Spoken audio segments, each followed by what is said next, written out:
Olá, seja bem-vindo à nossa primeira aula da semana 2 do módulo 3, Persistência de Dados com SQLite. Nesta aula, iremos criar uma tabela simples utilizando o ORM SQLite. Vamos lá então. Então, olha só, na aula de hoje a gente vai mapear então essa tabela simples utilizando o ORM SQLite. Nós vamos utilizar o banco de dados que nós criamos na aula 4 da semana 1, chamado empresa.sqlite. Foi aquele que nós criamos já utilizando o ORM SQLite. Eu vou deixar esse arquivo num formato TXT dentro da semana 2 na aula 1 para vocês, já está lá no AVA, tá? Então, basta você pegar esse arquivo, copiar e colocar no Replit. E aí você executa, você já vai ter aquele banco de dados prontinho, igual nós deixamos lá na aula 4 da semana 1. Tá? É importante porque nós vamos utilizar esse banco de dados. A ideia é utilizar aquele banco de dados que nós criamos e criar lá dentro a nossa tabela. A tabela que nós vamos criar é uma tabela chamada setor. Tá? Qual a ideia dessa tabela? Essa tabela setor ela vai ter 4 campos. O primeiro campo nós chamaremos de ID setor. O segundo ele vai ser o nome, onde nós vamos colocar o nome do setor. O terceiro já é o ramal, né, que é o ramal de cada setor. E por fim, o e-mail, com o e-mail do setor. Então é uma tabela bem simples, né, chamada setor, onde vai guardar esses arquivinhos que estão aqui. Tá? Esses atributos que estão aqui. Essa é a ideia principal. Nessa criação da nossa tabela, no banco de dados, a gente vai precisar colocar o nome de cada um campo e as restrições. É assim que se trabalha na criação de um banco de dados. Então, toda vez que eu coloco os campos que eu quero, no nosso exemplo ali nós tínhamos ID setor, nome, ramal e e-mail, eu preciso colocar o tipo que cada um desses campos guardará, se é um campo que vai guardar texto, se vai guardar números, se vai guardar datas. Tá? Então, nós vamos ter que colocar essa informação e também nós temos que colocar as restrições. Que tipo de restrições são essas? Eu posso ter uma restrição de um campo chave. Nós vimos na aula 3 e na aula 2 também, da semana 1, nós vimos um pouquinho sobre esses campos chaves. Então, é importante eu entender que os tipos são o tipo que o campo vai guardar de informação entre datas, números e textos. E as restrições é o tipo de restrição que aquele campo ele vai ter. Né? No nosso caso, aqui, eu coloquei algumas restrições que nós podemos ter dentro dessas tabelas. Por exemplo, o campo ele pode ser um campo-chave, então é um tipo de restrição. Ele pode ser não nulo, ou seja, o usuário ele tem que digitar alguma coisa, aquele campo ele não pode estar vazio na hora que ele for digitar. Né? E isso é fácil da gente entender quando a gente coloca como exemplo alguns preenchimentos que nós temos de sites, né, da internet, onde ele diz o seguinte: olha, esse campo é obrigatório. Tá? Então, quando ele informa que aquele campo é obrigatório, é porque ele já está dizendo que, olha, aquele campo ele não pode ser nulo. Então, ele tem que ter algum tipo de informação. E também, ao contrário, né? Aquele campo ele pode ser nulo, ou seja, ele pode ficar vazio. Por exemplo, às vezes você pode pedir para o usuário colocar um e-mail e às vezes ele não tem um e-mail. Então, por ele não ter um e-mail, ele não vai ser cadastrado, e aí vai de acordo, né, com cada regra de negócio, com cada empresa, com cada ramo que é trabalhado. Tá? Então tem essas situaçõezinhas aí que tem que ser analisadas. Mas então, as nossas restrições são campo-chave, não nulo ou nulo.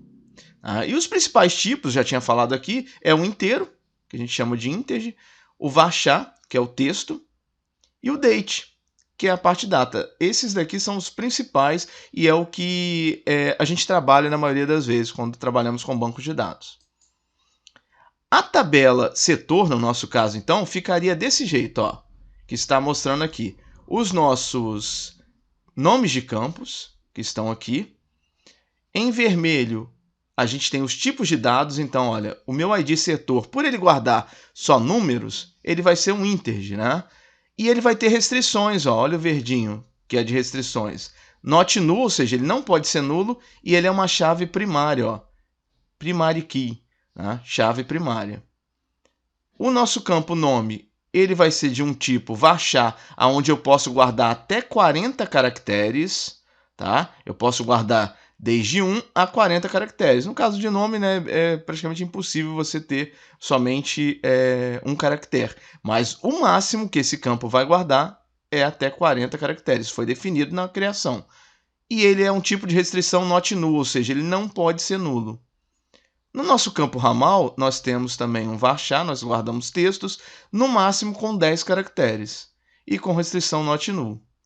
O e-mail, nós vamos guardar um varchar até 30 caracteres, e ele não tem nenhum tipo de restrição. Toda vez que um campo não tiver nenhum tipo de restrição, automaticamente ele vira um campo que pode ser nulo.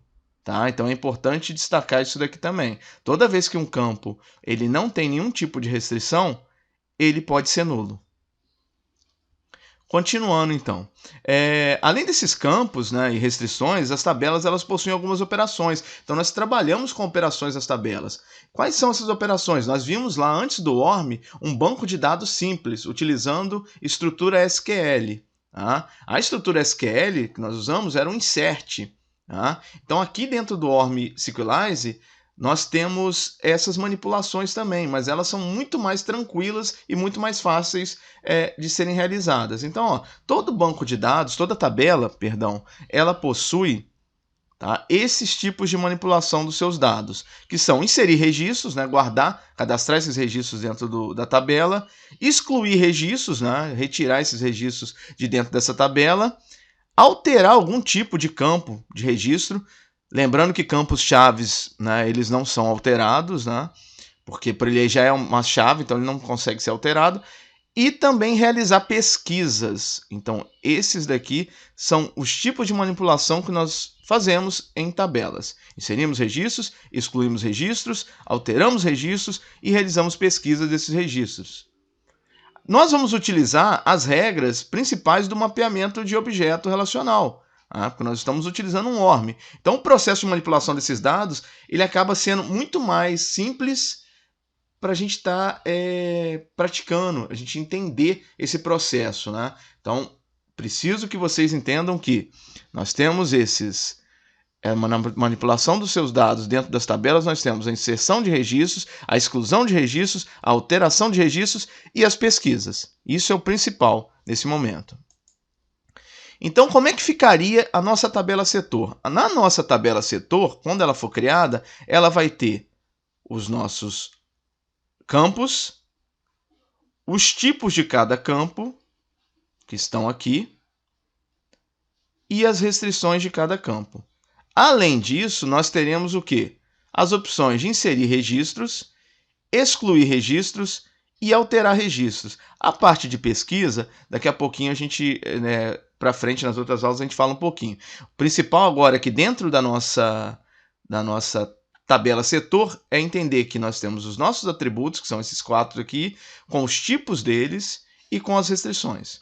E as nossas inserções, que nós vamos chamar aqui de métodos. Método para inserir registros, para excluir registros e para alterar registros. Então vamos ver como é que funciona todo esse processo na prática? Então vamos lá, pessoal. Eu já estou aqui com o meu Replit aberto, tá? Eu costumo criar pastas para toda semana. Então eu vou criar uma pasta aqui chamada semana 2. Conforme eu já tinha dito, eu coloquei lá dentro do Ava, na semana 2, o nosso arquivinho que nós vamos utilizar, que foi aquele banco de dados que nós criamos no finalzinho da semana 1, tá? Então, vou colocar aqui um Replit com Node, vou colocar o nome dele como sendo aula 1,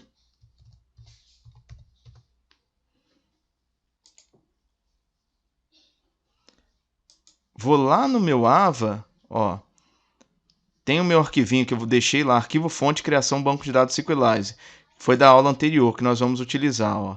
Eu vou copiar, tá? Eu coloquei até uma informação aqui para dar uma atençãozinha, né?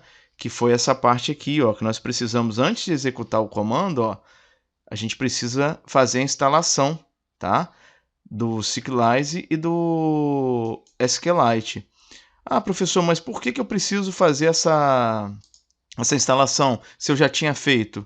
Então, nós fizemos isso no arquivo anterior. Se você quiser, se você completou tudo mais, fez tudo certinho, você pode utilizar aquele arquivo anterior da aula 4 da semana 1, sem problema nenhum, tá? Se você quiser fazer um outro igual eu fiz aqui, pega o arquivinho que está lá, tá? E aí você tem que fazer essa instalação. Então, npm install SQLite 3 e o Cyclize.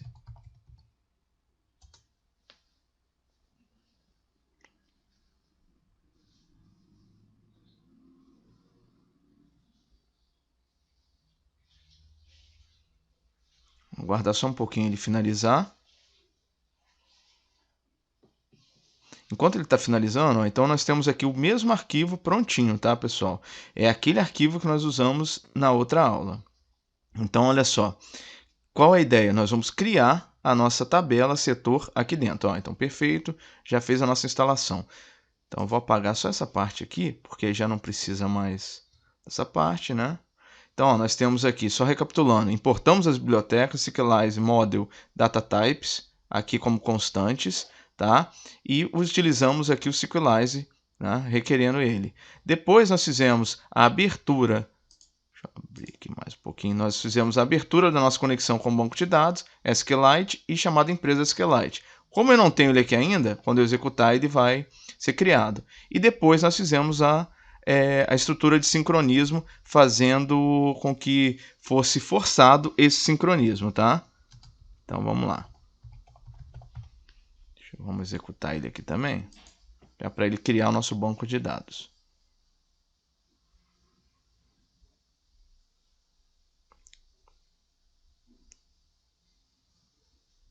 Perfeito, ó. Foi criado o nosso banco de dados aqui, tudo certo. O que nós vamos fazer agora, pessoal?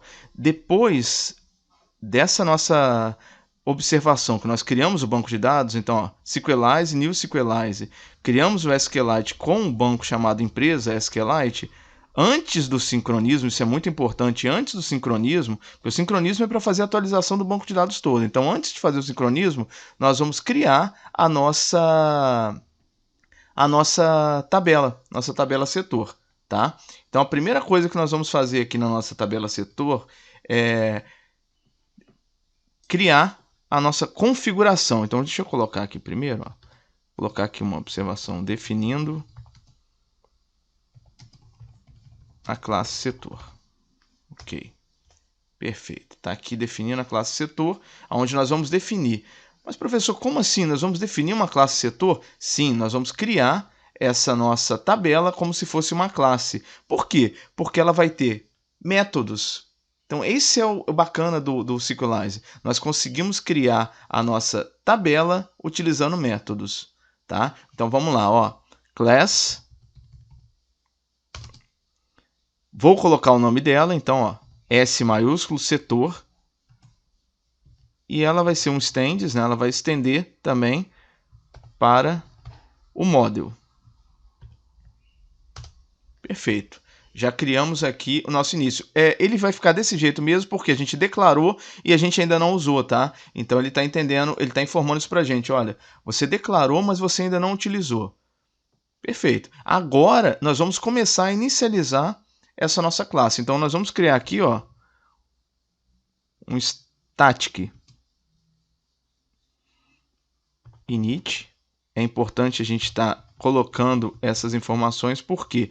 Porque eu vou iniciar, né, um meio estático chamado Cyclize, e aqui dentro eu vou colocar ele como sendo um super.init.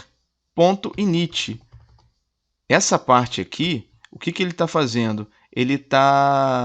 O comando init, ele inicia o modo Cyclize, tá? Esse comando, ele é importante porque é aqui que ele começa a criar a nossa tabela. Ele vai criar essa tabela dentro do Cyclize. Ó.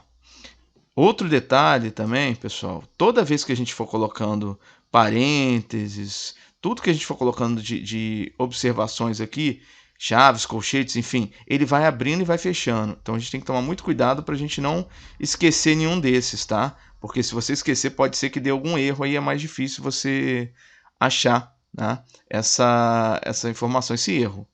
Aqui no nosso caso, vocês têm como recorrer dentro das nossas aulas.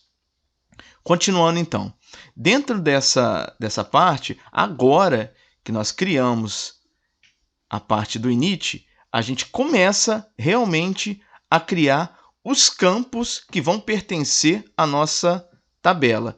Qual o nome da tabela? O nome da tabela vai ser setor. Daqui a pouco a gente vai trabalhar mais com essa situação dos nomes, né? Como é que eles vão ficar dentro do banco de dados, vocês vão entender. Mas o princípio aqui é esse, ó. Nós definimos a nossa classe, a classe vai chamar setor e ela vai ser uma extensão da model. Ó, model já foi colocado aqui. Nós criamos um static init sequelize, ou seja, a gente está realmente criando a tabela. Do jeito que ela está aqui, a gente está criando a tabela. Só que veja bem, não adianta eu criar uma tabela sem os nossos campos, né? E é isso que a gente vai ver na parte 2 dessa aula 1, a criação desses campos. Até lá!